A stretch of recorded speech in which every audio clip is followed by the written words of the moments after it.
Friends, आज है 23 मार्च यानी कि शहीदी दिवस।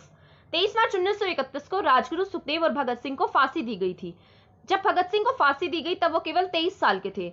आज के समय में हर इंसान ने भगत सिंह के बारे में अवश्य सुना होगा, लेकिन मेरा मानना है कि जो सबसे अधिक गलत तरीके से पेश किए गए फ्रीडम फाइटर वो थे भगत सिंह जी। क्या उनकी विचारधाराओं को हम जानते हैं कि वो किस तरीके से सोचते थे, वो किस तरह से देश को आजादी दिलाना चाहते थे। आज आपको कुछ लोग ऐसे मिलेंगे जो भगत सिंह की प्रोफाइल पिक्चर को अपने फोन में लगाकर रखते होंगे। क्या वो जानते हैं भगत सिंह की सोच के बारे में? तो आज के इस वीडियो में हम जानना शुरू करेंगे भगत सिंह की थिंकिंग के बारे में। आज अगर आपको भगत सिंह का नाम आपके सामने लिया जाता है तो आपके दिमाग में भगत सिंह की एक ऐसी इमेज बनती है जिसमें वो हिंसावादी या पिस्तल लेकर दिखाए गए हैं। लेकिन क्या आपको पता है भगत सिंह एक भयंकर बौद्धिक इंसान थे। उनके दोस्त उनके बारे में कहा करते हैं कि जब भी भगत सिंह उनसे मिलते थे तब भगत सिंह के हाथ में एक पुस्तक अवश्य होती थी। ऐसा कहा जाता है कि जो भगत सिंह थे उन्होंने रशियन लिटरेचर, अमेरिकन, यूरोपियन और रशियन लिटरेचर को बहुत अधिक विस्तार से पढ़ा था, यानी कि उन्हें इन सभी साहित्यों के बारे में बहुत अधिक जानकारी थी।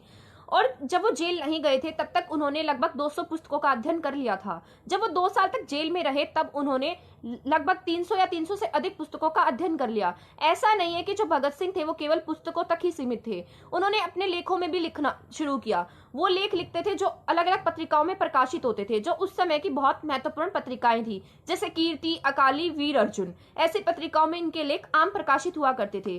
अगर आज के समय में आप किसी बच्चे से ऐसा कहते हैं कि भगत सिंह की एक्टिंग करके दिखाएं, तो वो या तो अपनी मूंछों को हिलाएंगे या बंदूक के साथ खेलना शुरू कर देंगे। लेकिन क्या आप जानते हैं भगत सिंह कभी भी हथियारों के पक्ष में नहीं थे। वो हमेशा कहा करते थे कि जो बम और पिस्टल है उससे कभी भी क्रांति नहीं आ सकती, क्रांति हमेशा विचारों से आती है। क्या आप जानते हैं कि जो इतिहास में सबसे लंबी भूख हड़ताल है वो भगत सिंह के द्वारा ही की गई थी। भगत सिंह ने जेल में रहते हुए लगभग 116 दिन की भूख हड़ताल की थी, जो इतिहास की सबसे लंबी भूख हड़ताल मानी जाती है। क्या आज के समय में कोई ऐसा फ्रीडम फाइटर है जो इतने लंबे समय तक भूख हड़ताल पर रह सकता है, या उस समय में कोई ऐसा फ्रीडम फाइटर था जो इतने लंबे समय तक भूख हड़ताल पर रहा? आज हम ऐसी पीढ़ी में पहुंच चुके हैं जहां भगत सिंह के विचारों को कोई भी महत्व नहीं दिया जाता। उस समय में भी जो भगत सिंह थे उन एक बौद्धिक क्रांतिकारी को उन्होंने राजद्रोह का नाम दे दिया। भगत सिंह जो थे वो कार्ल मार्क्स, लेनिन और समाजवाद से की विचारधाराओं से बहुत अधिक प्रभावित थे, इसलिए कुछ लोग उन्हें कम्युनिज्म का भी नाम दे देते हैं, लेकिन ऐसा सच नहीं है।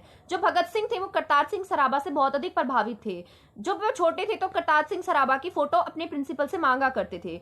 जो भगत सिंह को बहुत तकलीफ होती थी जब वो देखते थे कि किस तरह से किसानों के साथ में, मजदूरों के साथ और फैक्ट्री वर्करों के साथ में व्यवहार किया जाता है, कैसे उनका शोषण किया जाता है। भगत सिंह अक्सर ऐसा कहा करते थे कि इस बात से कोई फर्क नहीं पड़ता कि सत्ता में कौन बैठा है या सत्ता में किसकी सरकार है, शोषण शोषण ही होता है, चाहे वह किसी भारतीय के द्वारा किया जाए या किसी ब्रिटिशर्स के द्वारा किया जाए। अब सवाल आता है कि जो भगत सिंह थे वो भगवान को भी नहीं मानते थे, जैसा कि वो हमेशा कहा करते थे कि जो भगवान है, अगर भगवान है तो इतना हमारे देश में इतना अन्याय क्यों है। उन्होंने अपने एक लेख why I am an atheist में भी लिखा है कि अगर भगवान है तो क्यों हमारे देश में इतना अन्याय किया जाता है, क्यों पिछले जन्म के पापों के लिए आज लोगों को सजा दी जाती है। भगत सिंह की फोटो को प्रोफाइल पर लगा लेने से, गाड़ियों पर चिपका लेने से कुछ नहीं होगा। अगर आप सच में भगत सिंह के बारे में जानना चाहते हैं तो भगत सिंह के विचारों को पढ़िए, उन्हें जानने की कोशिश कीजिए कि वो किस तरीके से भारत को आजाद कराना चाहते थे, आखिर उनकी जो विचारधारा है वो किस तरह की थी, और जिस तरह के भारत की वो कल्पना करते थे क्या आज हम उसी तरह के भारत में रहते हैं।